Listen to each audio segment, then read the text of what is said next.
Parce que le bonheur ne vaut d'être vécu que s'il est partagé, Lancôme vous invite à écouter Happiness Therapy. Découvrez une vision plus holistique de la beauté et du bonheur sous toutes ses formes, pour toutes les femmes.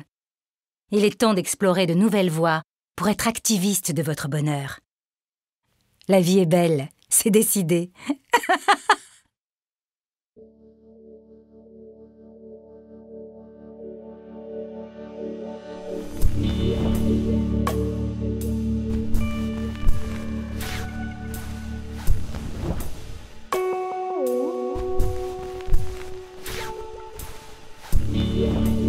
La voix est l'interprète du cœur et de l'âme, expression de la vérité et des plus tendres sentiments.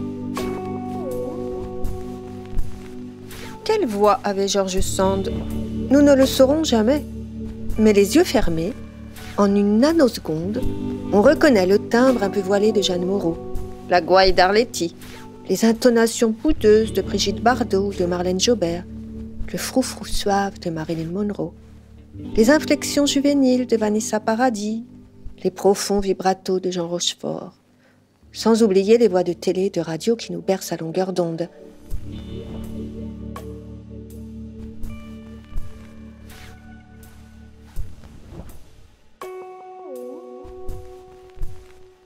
Vous écoutez Happiness Therapy, le podcast de Madame Figaro dédié au bien-être.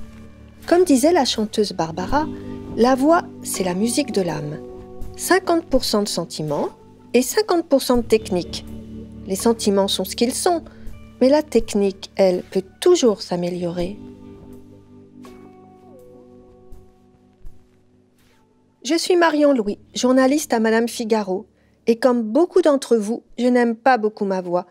On l'a dit douce, je la trouve un peu fragile. J'apprends à la rendre non pas plus forte, mais plus dynamique, plus souriante, plus affirmée. C'est que la voix en dit long sur nous, mais nous joue parfois des tours. Tout le monde me dit que j'ai une voix effectivement assez particulière. Quand j'entends ma voix, elle ne me plaît pas tant que ça. Cette voix de rockeuse est celle de l'architecte d'intérieur Sarah Poniatowski-Lavoine. Une grande et belle femme aux longs cheveux blonds et au visage angélique. Alors je crois que j'ai toujours eu cette voix-là. Je ne fume plus depuis 2 ans, donc je pensais qu'elle serait moins grave, mais je crois qu'on me dit qu'elle est toujours pareille. Avant, souvent le matin, quand je me réveillais, que le téléphone sonnait, on me disait « Bonjour monsieur ». Alors maintenant, je dis « Moi, c'est madame ». Ça me plaît d'avoir une voix grave. Et quand j'entends des voix graves de mes amis ou de certaines femmes, j'adore sur les autres. Visiblement, on n'a pas la voix de son physique. Mais que dit-elle de la personnalité ? Enfin, c'est un atout, une voix, c'est comme un parfum, on la retient, ça fait vraiment partie de la personne. C'est bien d'avoir une voix un peu différente. Pour Sarah Poniatowski-Lavoine, cette voix grave l'aide à s'affirmer comme chef d'entreprise. Mais ce n'est pas le cas de tout le monde. Chez d'autres, pour peu qu'elle soit trop sourde, trop stridente ou trop éraillée, elle peut se révéler un handicap. S'il y a une personne qui connaît bien le problème, c'est la phoniatre Elisabeth Fresnel. Elle a créé, il y a 30 ans, le laboratoire de la voix, avec des orthophonistes, des psychologues, un ostéopathe et même un professeur de chant. La voix, elle va transmettre un peu votre personnalité et votre façon de fonctionner. Mais il y a aussi des gens qui ne savent pas bien utiliser leur voix et qui donnent une fausse impression. Moi, j'ai vu notamment hier à ma consultation une dame qui est venue me voir parce que quand elle parle, elle donne l'impression d'être en colère, alors qu'elle ne l'est pas du tout. Mais ça pose des problèmes professionnels, des problèmes familiaux, des problèmes dans la vie sociale, simplement, parce que l'intonation de sa voix donne une fausse impression de ce qu'elle est ou de ce qu'elle ressent. Heureusement, il existe des solutions. En général, si les gens sont bien réceptifs, font les exercices qu'on leur propose, il faut entre 10 et 20 séances quand même pour avoir un résultat, surtout qui s'inscrit dans le temps. C'est-à-dire pas replonger dans ses défauts dès qu'on a terminé, dès qu'on sort de chez l'orthophoniste. La voix peut être trompeuse, et pourtant, elle n'appartient qu'à vous. La voix est assez unique, mais on a des grandes batailles entre nous, entre experts à ce sujet. Moi, je pense que chaque voix est assez unique. Il semble qu'il puisse y avoir des voix très similaires, mais bon, c'est quand même très rare. Parce que la voix, à la fois, il y a des critères acoustiques, évidemment. On parle de hauteur, de tonalité, d'intensité, de timbre, mais il y a aussi la personnalité. Souvent, les personnes déprimées traînent la voix comme les pieds. Les timides chuchotent ou aboient. Les émotifs s'étranglent ou parlent à toute vitesse. Les ventes roucoulent. D'après le docteur Yves Ormezzano, auteur du Guide de la voix aux éditions Odile Jacob, on peut mesurer scientifiquement votre degré de stress à l'oreille, ce que confirme le docteur Fresnel. Au travers de votre voix va transparaître si vous êtes fatigué, si vous êtes en forme, si vous êtes triste, si vous êtes dépressive. Quand vous connaissez bien quelqu'un, sur un allô au téléphone, vous savez s'il est de bonne humeur, il a bien dormi, si c'est le jour où on peut lui demander quelque chose, il vaut mieux attendre qu'il aille mieux le lendemain. Donc tout ça, c'est une signature, évidemment. C'est pour ça que moi je suis assez pour le postulat que chaque voix est particulière et donc unique. Elle est unique et elle a un sexe. Tous les enfants ont la même ou presque. Tout change à la puberté dès qu'elle commence sa vie hormonale. Il existerait même un syndrome prémenstruel vocal avec une baisse d'intensité et de puissance qui peut gêner les grandes bavardes.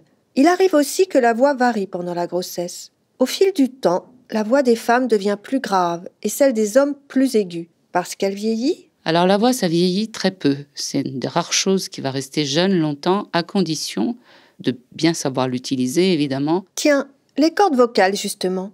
On imagine qu'elles sont nombreuses, comme celles d'une harpe. Il n'y en a que deux, une droite et une gauche. La plupart des gens les imaginent verticales, alors qu'elles sont horizontales. C'est très petit. Chez une femme adulte, ça mesure 1 centimètre ou 1,5 centimètre de long, sur 1 demi-centimètre d'épaisseur. Mais c'est une structure qui est assez complexe parce que la corde vocale est recouverte par une muqueuse. En dessous, il y a un espace qui est un coussin amortisseur. En dessous, il y a un ligament et encore en dessous, il y a un muscle.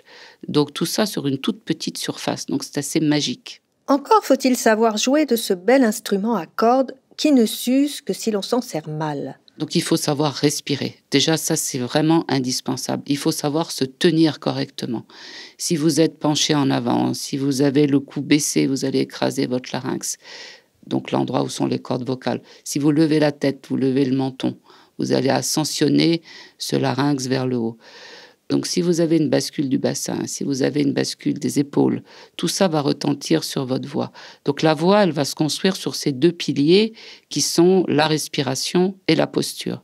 Ça, c'est vraiment le b.a.-ba de la bonne production vocale. Après, une voix qui est riche en intonation, c'est une voix qui est esthétiquement belle et qui a des qualités de communication. Il faut savoir articuler. Il y a beaucoup de choses. Il faut bien entendre, de préférence, pour pouvoir contrôler sa voix. Il faut avoir un cerveau en bon état aussi, parce que tout ça intervient dans le contrôle qu'on a de sa propre voix. Trouver sa voix, la maîtriser, la sublimer, c'est aussi la spécialité de Stéphane André, qui a fondé l'école de l'art oratoire en 2008. Viennent à lui des chefs d'entreprise, des jeunes qui lancent des start-up, des étudiants, bref, tous ceux qui doivent s'exprimer à l'oral et ont besoin non seulement qu'on les entende, mais qu'on les écoute.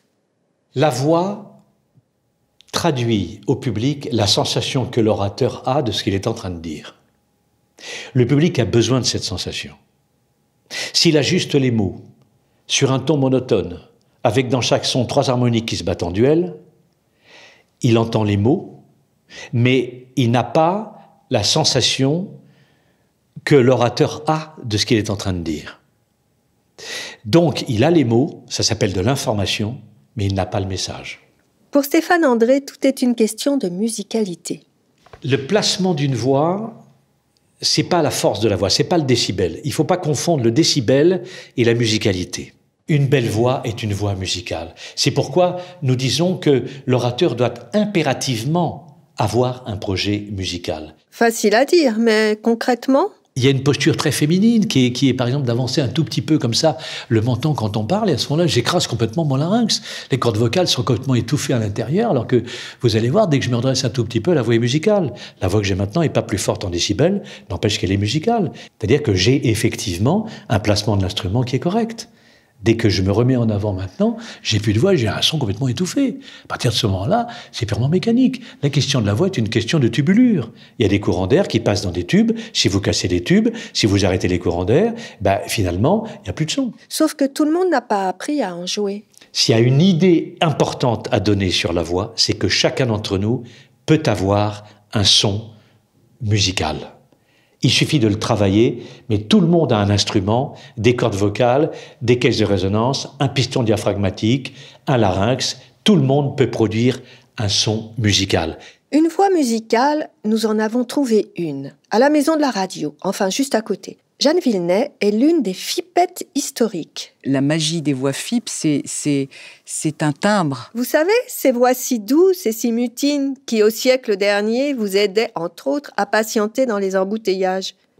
Eh bien, cette animatrice comédienne est toujours à l'antenne et n'a pas la langue dans sa poche. La voix FIP est censée être une voix douce, une voix qui accompagne, une voix qui n'agresse pas, une voix un peu maternante. Et quand je dis ça, c'est générique, ça veut dire tellement de choses. C'est une voix réconfortante, une voix qui vous accompagne, qui est censée vous amuser, vous instruire. Enfin, vous savez, on appartient au service public, donc on a biberonné à ça, à informer, divertir, éduquer.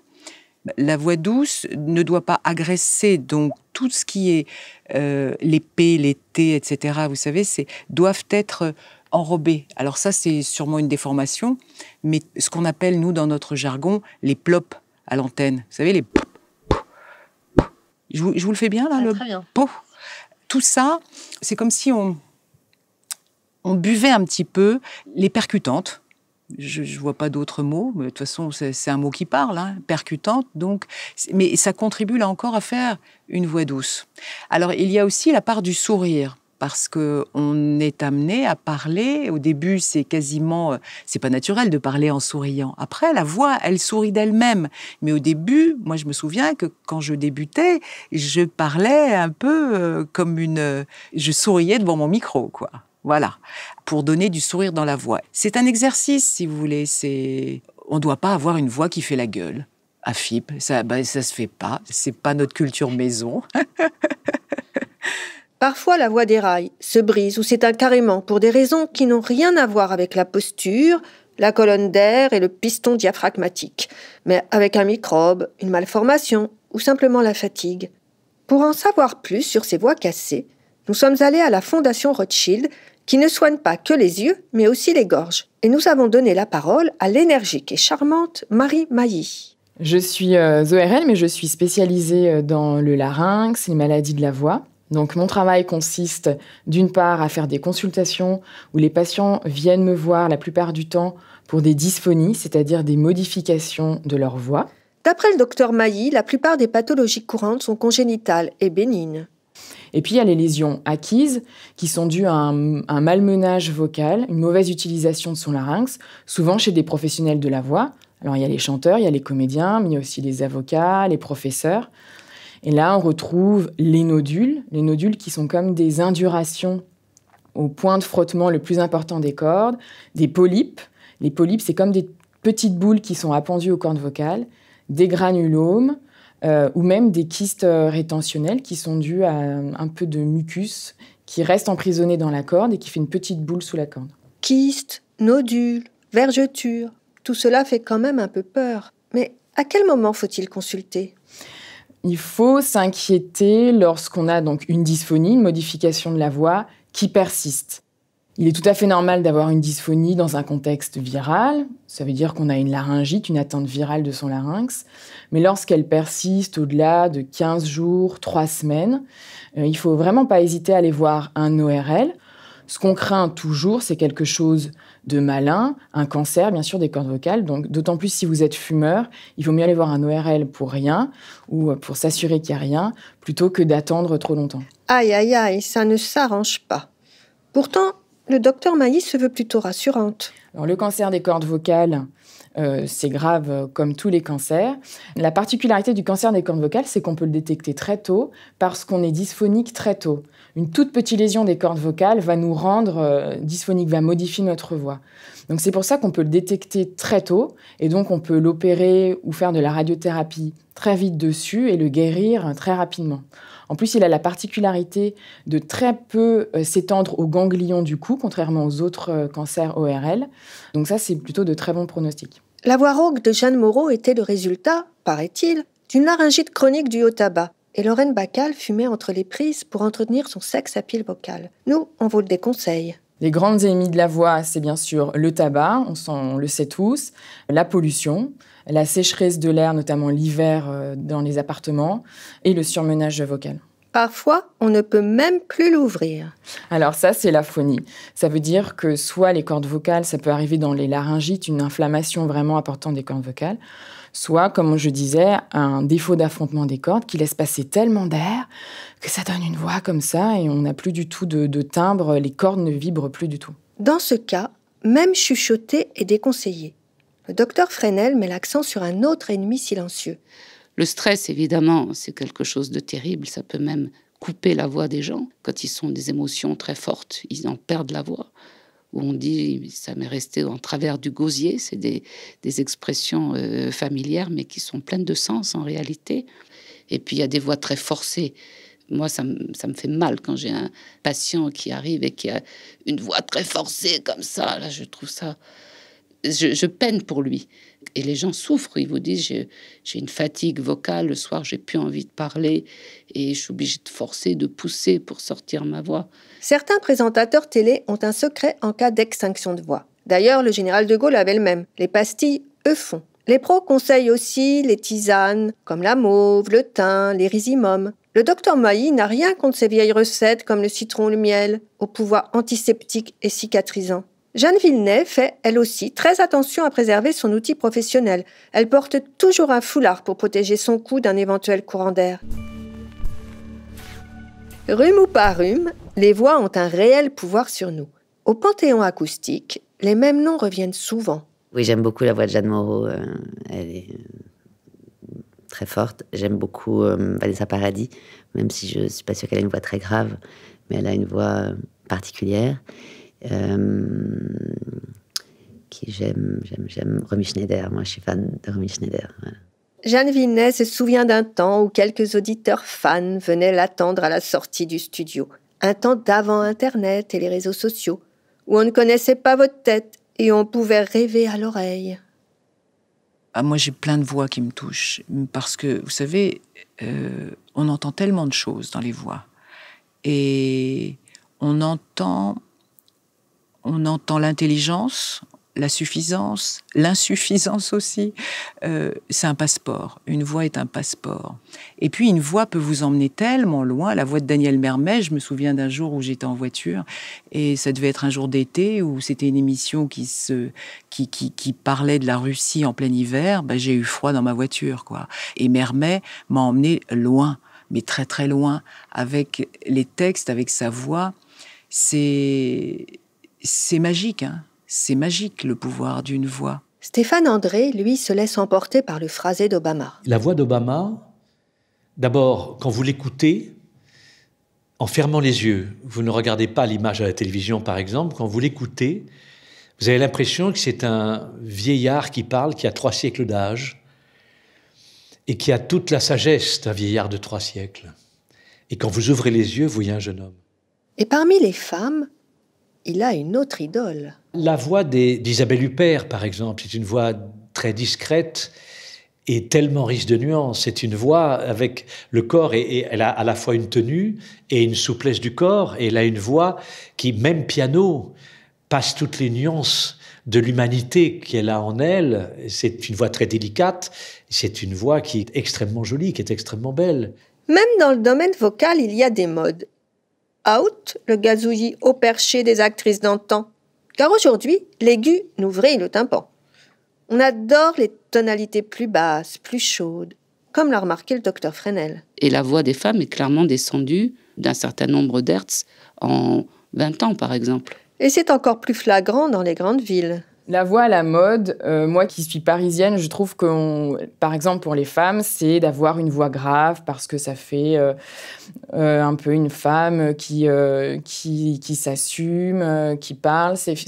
Les femmes n'ont plus la voix aiguë comme peut-être on avait avant. Aimer les voix graves, c'est aussi culturel.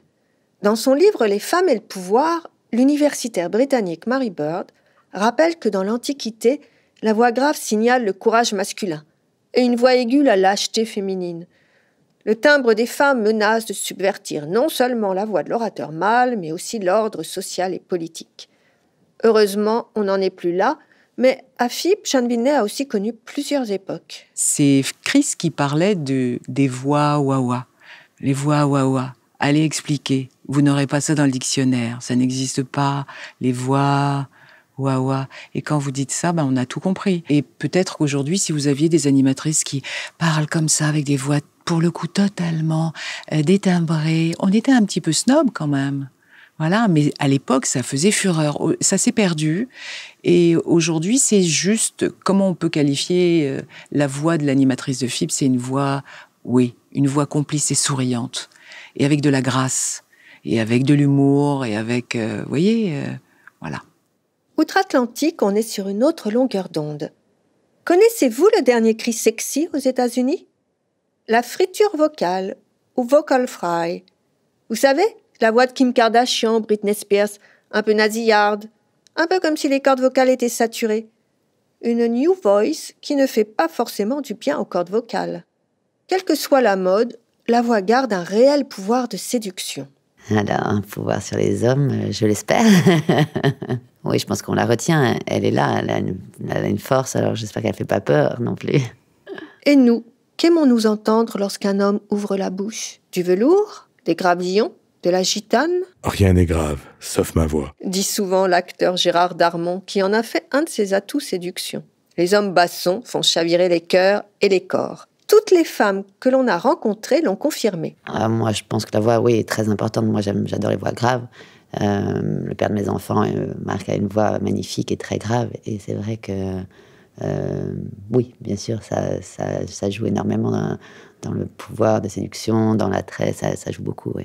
Que les altos se rassurent. Aucun rapport entre la voix et la virilité, assure le docteur Fresnel.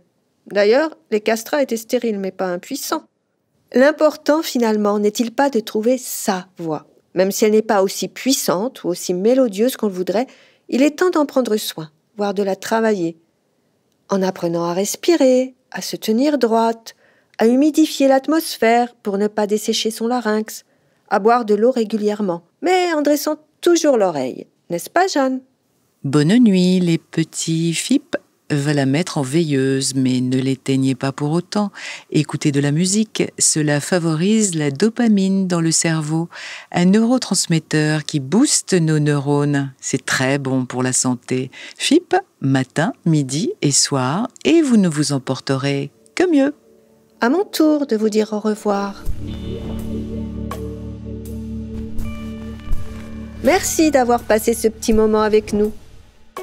Merci à tous nos invités, à Jean-Sébastien Stelly pour la direction éditoriale, à Richard Gianorio, à notre productrice Adélie Pochman-Pontet, à nos stagiaires Alice Boulot et Clémence Renard, à nos ingénieurs du son Jean-Baptiste Aubonnet et Mathieu Gasnier et à toute l'équipe de Louis Média.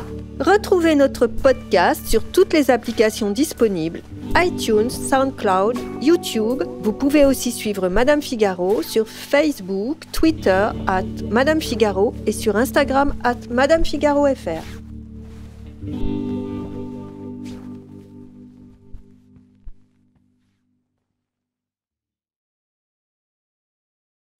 Happiness Therapy vous a été présenté par Lancôme. Et si le bonheur nous rendait plus belles?